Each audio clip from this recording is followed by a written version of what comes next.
Bannayuganda ddala bangi abaafiirwa abantu baabwe era bangi bakyali mu maziga. Beetaaga okumanya abatta abantu baabwe. Police has a right to shoot you and kill you.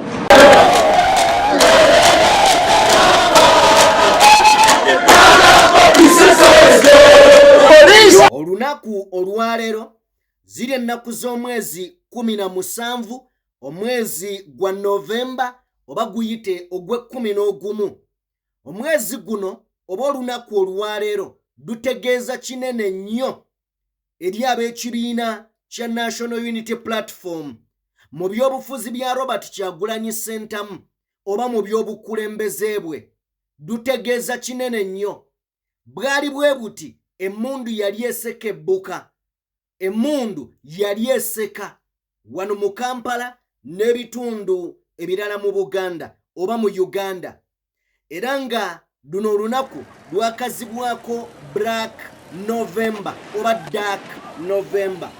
Lwaki bino byatuukawo? Mpuliriza twogera bino nga ku kitebe ekikulu ekya NUP wali Makerere Kavule wategekeddwawo essaala, wategekeddwawo okusaba okw'enjawulo, okusabira emyoyo gy'abagenzi abo abaagenda wakati w'ennaku z'omwezi 18 ne 19.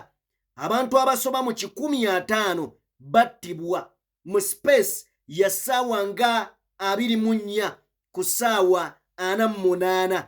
Essaawa 48 abantu 50 baali bamaze okubeera nga kugamba bafa. Era sirema kubagamba oba okubategeeza nti tugenda mu kiseera ekizibu ennyo.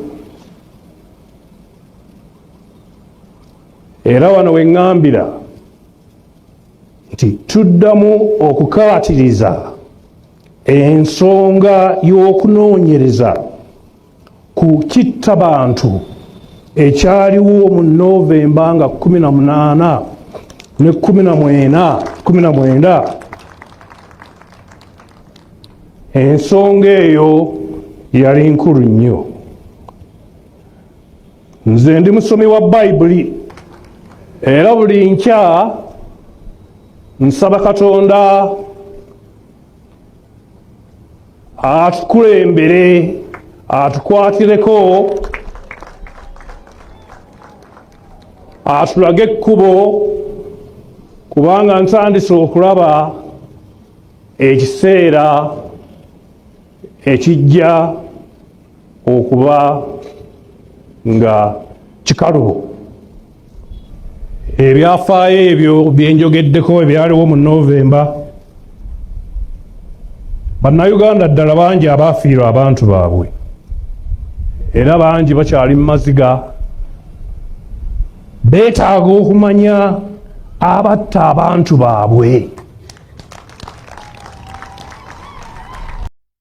Wabula okusinziira ku ripooti ya poliisi eyafulumizibwa, ripooti ya poliisi yatulaga nti abantu 28 be baali bafudde, abantu 28 be baali bafudde mu kiseera ekyo, era ne bategeeza nti baali bakutte abantu 577, abantu 577, ate nga abantu 28 be baali bakakasiddwa okusinziira ku ripooti ya poliisi nga yo bwe yavaayo. Wabula nga amawulire agasinga galaga nti abantu baali basukka ku 28 nga bali eyo bakunukkiriza 155 abaafa ku lunaku olwo. Abaffe twagala kubeera nga tutambula mpola tutegeere obukulu bw'olunaku luno. Lwaki NUP, lwaki Bobi Wine, lwaki abakulembeze mu NUP bateekeddwa duwa ekitiibwa, lwaki balukuza era lwaki weeruli. Tugenda tambulira mu buufu obwo, bingi be tugenda okutunuulira.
Munzikirize nsooke mbabuuzeeko, mwasuzeeyo mutya, musibyeyo mutya? Kansuubire nti nno buli omu ali bulungi, gy'osinzira okubeera ng'otugoberera. Webale nnyo, webalire ddala, okola kya muwendo era tojjanga okwo. Nkusaba wa vidiyo yaffe like mukwano gwange mu ngeri y'emu. Genda maaso n'okubeera ng'osubscribinga, bingi ogenda kubeera nga obifuna okuva wano ku mukutu gw'omuntu wa bulijjo DPTV Uganda. Waliwo eyambuuzizza ekibuuzo lwabadde lunaku lwajjo, yambuuzizza yaŋŋambye Sajjime, nkugoberera nnyo naye DPTV kitegeeza ki? DPTV kitegeeza ki? Njagala kubeera nga namuzeemu naye njagadde nkiddemu wano ffenna tukimanye. DPTV kwegamba estandingawo for down, P people, T TV oba television. Ndowooza ntegeerekese, si Democratic Party eri y'ebyobufuzi. DPTV, down people television Uganda. So bwe kityo bwe kiri, kansuubire nti nno nsobodde obeera nga clarifying ensonga eyo bulungi nnyo. Njagala tuwolekere, kagenda kubeera kampi naye leka tukayigemu. Apuliriza, ffenna tumanyi nti waliwo akalulu ka 2021, naye akalulu kano nga tekannaba kubeerawo, waliwo ebyaliwo. Era akalulu kano abasinga twakayingiramu nga tukimanyi tuyingidde lutalo. Tugenze mu kitta bantu, tugenze mu kufa, era tugenze mu kuyiwa omusaayi. Akalulu ka Uganda nga Mwami Museveni yaliko yafuga eggwanga lino, amazima gali nti tekalibeerawo nga ka mirembe. Kati ate ne kigattako nti waliwo omuntu ow'amaanyi eyali azze mu kalulu ako. Omuntu ow'amaanyi gwe basooka nga banyooma, ne bamala ne bakizuula nti si wa bulijjo. Bobi Wine, tuyingira akalulu nga tetunaba nakayingira. Olutalo lwatandikira ddala eri ku nomination, okumunominatinga ekyambogo. Byonna ebyaliwo nga banominatinga Bobi Wine byali biraga nti tugenda mu kalulu akajjudde omusaayi, tugenda mu kalulu akatagenda kuba ka mazima, tugenda mu kalulu akagenda okubeeramu okufa. Era twali tugenda mu kye twayita akalulu naye nga twali twolekera olusozi, olutalo gambalagadde. Era nga bwe byali bwe bityo ebyatandika. Katutandikire emabega.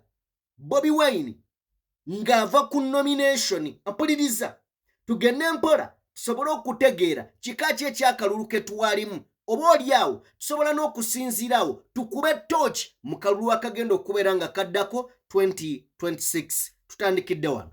Can confirm that what we predicted earlier looks like the process of arresting the Honorable Robert Kyagulanyi Ssentamu, the newly nominated candidate to run for president, just a few meters from outside the nomination grounds here, actually from where he has been actually nominated from. And so it looks like a fracas is happening here between his security details and the police. They were breaking his window by force just after actually, he was exiting the gate. Oyo ye Bobi Wine. Bwe batyo ab'ebyokwerinda bwe bamuyisa tetunnaba kuyingira mu kalulu.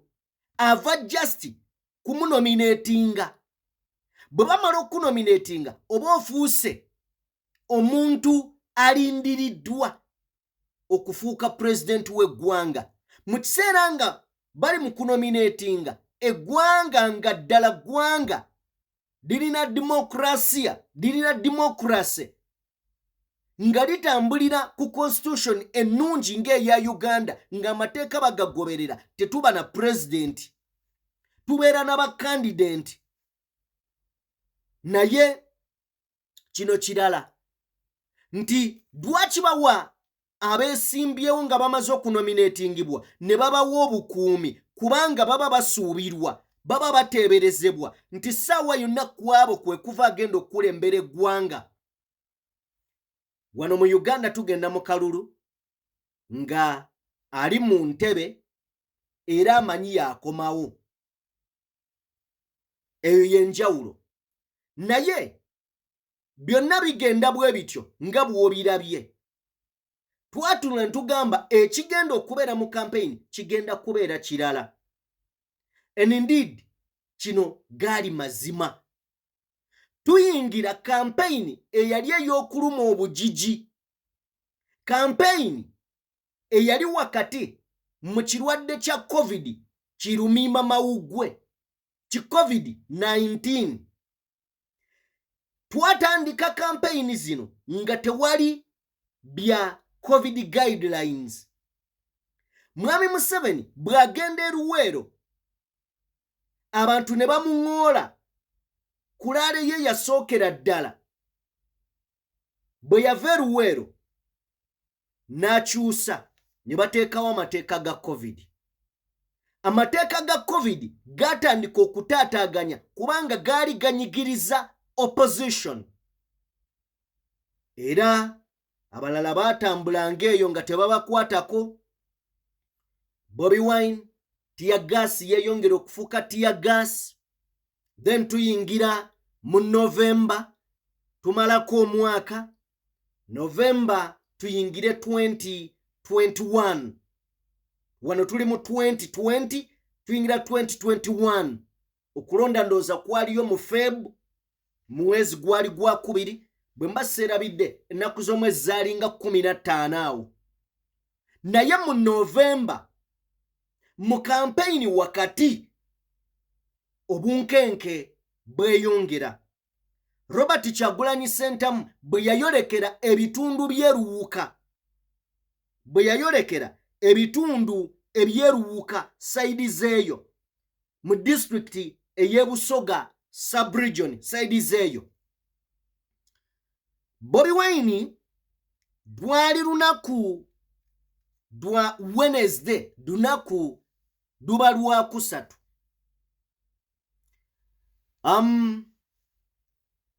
Nga yolekedde ebitundu ebyeruwuka saidi zeeyo okusagula, okuwenja, okutegeeza abantu beeyo nti abaffe nze best candidate, nze nwanidde era nze nsaanidde okubeera nga nkulembera eggwanga lino oditwala mu maaso ku ki ekiddako.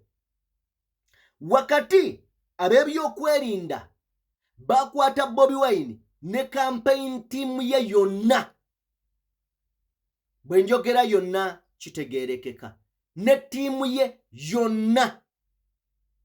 Bobi Wine abasajja bwe bamukwata bakutte ttiimu ye yonna. Awo abamumujjukira we bagambira nti Mathias Mpuuga yali ku campaign eyo, naye ye kube bakwata tebamukwata naye ng'ate yaliwo era baamulekawo. Era bamu ne balumiriza nti Mpuuga yandibeera nga yali emabega w'enteekateeka zino ng'ayina kyakimanyiiko. Now, eno emboozi si ya Mpuuga, njagadde kubeera nga nkutegeeza. Okusinziira ku report gye ngenda mu maaso n'okubeera nga nkusomera wano eya Uganda Human Rights gye yafulumyanga ennaku z'omwezi 23 November 2018-19 naye ng'ennaku z'omwezi 23 lwali lunaku lwa Monday. Uganda Human Rights yafulumya report nga report eno eraga nti Bobi Wine ne campaign team ye bali bajeemedde ebiragiro oba zoyinza okuyita SOPs eza COVID-19 era nga batugamba kino kye kyaviirako enjugwe, kye kyaviirako embeera yonna. Bagamba nti aba Uganda Human Rights batugamba nti akakiiko k'ebyokulonda aka Uganda akakiiko k'ebyokulonda akamanyiddwa nga Uganda Electoral Commission kati bakongerako private. Bagamba nti ekibiina kya NUP nga kikulemberwa kandidenti waabwe Robert Kyagulanyi Ssentamu baagaana okugoberera amateeka g'ebyo kwegamba ag'ekirwadde kirumiima mawuggwe. Eno embeera yaviirako okubeera nga ab'ebyokwerinda bamukwata. Bwe bamukwata ne bagenda mu maaso n'okubeera nga baarestinga enkumi n'enkumi z'abantu, ne wabeerawo n'abo abaafiira mu njogwa eno. Byonna tubitunuulira, poliisi n'efulumya ripooti yaayo ng'ennaku z'omwezi 20, ennaku z'omwezi 20 biri byaliwo 18 ne 19, enkeera wa 19 ng'ennaku z'omwezi 20 poliisi n'efulumya ripooti yaayo mwe yategeereza nti baali bakutte abantu 577 era abantu 28 be baali bakakasiddwa nti bafudde. Era ng'ennaku z'omwezi 19 olwo lwennyini olunaku olusembayo okutta n'okuwamba bagamba nti ng'ennaku z'omwezi 19 ogw'e11/2020 abantu abawererako ddala batwalibwa mu kkooti ne batandika okubeera nga bawera ennemba n'emisango gino. Emikutu gy'amawulire okwetooloola ensi yonna gyawandiika obubaka obw'enjawulo. France 24, emikutu nga DW, ebitongole nga Foreign Policy, Human Rights Watch, era Human Rights Watch nga wakayita omwaka mulamba ennaku z'omwezi 18 Novemba 2021 yavaayo n'efulumya ng'egamba nti okutuuka olunaku olwaleero Uganda tevangayo kwogera ku butemu, kukutta, kubeera nga eyogera ku kukwata abantu abaafiirawo 17, 18, 19 abantu bano. Poliisi tevangayo kubaako kyeyogera nakakasa. Kino kitongole kya Human Rights Watch, abatunuulizi b'eddembe ly'obuntu. Mikutu gyali mingi egyawandiika, egyawano of course n'emitala w'amayanja. Mikutu nga The Observer bava ne bawandiika, emikutu nga Al Jazeera, BBC, emikutu nga CNN, emikutu nga Fox gyavaayo ne giwandiika ebintu eby'enjawulo. Okusinziira ku byagenda mu maaso, ebibuuzo bikyali bingi n'okutuuka olunaku olwaleero. Abaana b'abantu abaafa baafiira ki? Okuvuganya Mwami Museveni musango. Bwe guba nga musango bajjewo okulonda baleme kwekweka mu kakunizo ka simanya twateekawo kwegamba twateekawo ebibiina by'ebyobufuzi okusobola okubeera nga tuvuganya, bajjirewo ddala okulonda. Naye nze nina endowooza ate gye njagala okulabamu ensonga zino nti omuntu waba yajja mu buyinza nga tuyina ne rekodi nti yalwanyisa bakadogo, ogwo musango munene okulwanyisa abaana abato mu ntalo kubanga obakozesa ebikolwa oba yabakozesa ebikolwa ebyo bye batateekeddwa kubeera nga beenyigiramu. Ogwo musango eri mu ICC, International Criminal Court, musango. Era nga tukkiriza byebimu ku bisibye Mwami Museveni mu buyinza kubanga waliwo emisango egimutunuuliza amaaso. Ekyo kimu. Ekyokubiri, omuntu nga mu kujja mu buyinza kigambibwa nti 500,000 Ugandan bagenda mu ttaka. Abantu abawirya ddala 5,000 n'okusukkamu kigambibwa nti ezaabwe zaavuunikibwa. Kitegeeza oyo omuntu omusaayi oguli mu ngalo ze bw'abanga okujja obuzzi kwatwala tundutundu lya miliyoni y'abantu.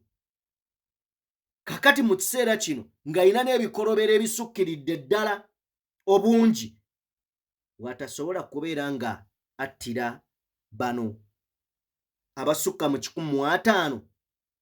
Lwabadde lunaku lwaggulo, His Excellency the President Robert Kyagulanyi Ssentamu yawandiise obubaka bwe ku mukutu ogwa Facebook osa ne Twitter oba X ye, n'agamba nti olunaku lugenda kubeera lwankya wali e Makerere Kavule, tugenda kubeera nga tuwaayo awamu n'okubeera nga tujjukira ba foreign citizen abo abaafiirwa obulamu bwabwe wakati w'ennaku z'omwezi 18 ne 19 Novemba 2020. N'agamba muze twatuuma dark days. The Museveni regime shoot and kill over 150 Ugandans in a cold blood. Wayise emyaka 4 oba wakayita emyaka 4. Okuva emyaka 4 abantu bano lwe battibwa, obwenkanya bukyabuze. Nakati tewali report, tewali bwenkanya, justice olwabo abantu abaavaawo. Bobi Wine yayongeddeko n'agamba nti tewali na ssuubi yadde n'olunaku n'olumu nti wanaabeerawo obwenkanya obunaaweebwa abantu bano oba abafamire zaabwe. Ku bikolobero, kugamba kukuttibwa engeri gye battibwamu. Era yayongeddeko n'agamba nti Uganda buli mwaka tugenda mu maaso n'okubeera nga tubajjukira oba tujjukira emyoyo gyabwe, era nga tugattira wamu eddoboozi lyaffe ne famire zaabwe okakasa nti bafuna obwenkanya, bafuna accountability ku bulamu bw'abantu baabwe. Baafa batya, baavawo batya, byali bitya, era obwenkanya babufuna batya. Agamba nti Ashim 7 November massacre Uganda kyeyasembezaayo. Njagala kubeera nga wano wensinziira okubaako ebigambo ebirala byengattako. Amaloboozi gaavaayo mangi. Mwago mwe mwali n'eddoboozi ly'empologoma ya Buganda. Ssaabasajja Kabaka mutabani wa Luwangula Muteesa, Ronald Muwenda Mutebi owookubiri bwe yavaayo n'ategeeza bekikwatako nti abantu bano abaafiirwa abantu baabwe beetaaga ripooti ku ki ekyatta abantu baabwe, n'obwenkanya babwetaaga. N'okutuuka olunaku olwaleero waliwo n'amawulire ag'omunkuubo oba envuuvuumo ezigamba nti bino ebigambo Ssaabasajja Kabaka bye yavaayo n'ayogera nabyo byamuleetera obuzibu. Ffenna tumanyi ki ekyatuukawo nga tuvudde mu kalulu ka 2021 eggwanga erya America bwe lyateeka envumbo ku bantu okuli Abel Kandiho, okuli abantu nga General Muhoozi, sanctions olw'ebikolwa ebyaliwo mu kalulu ka 2021.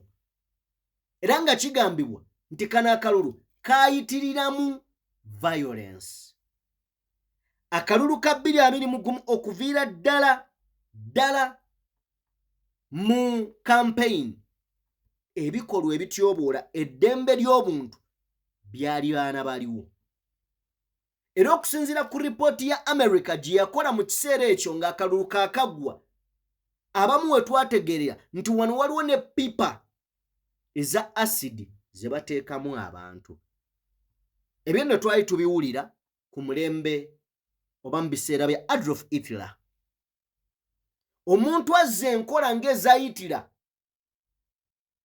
ne leero nga tuzirina wano abawaabula bate abamumalirivu. Now njagala kwebaza buli ssekinnoomu abaddeko ng'awuliriza. Webale nnyo, webalire ddala mukwano gwange.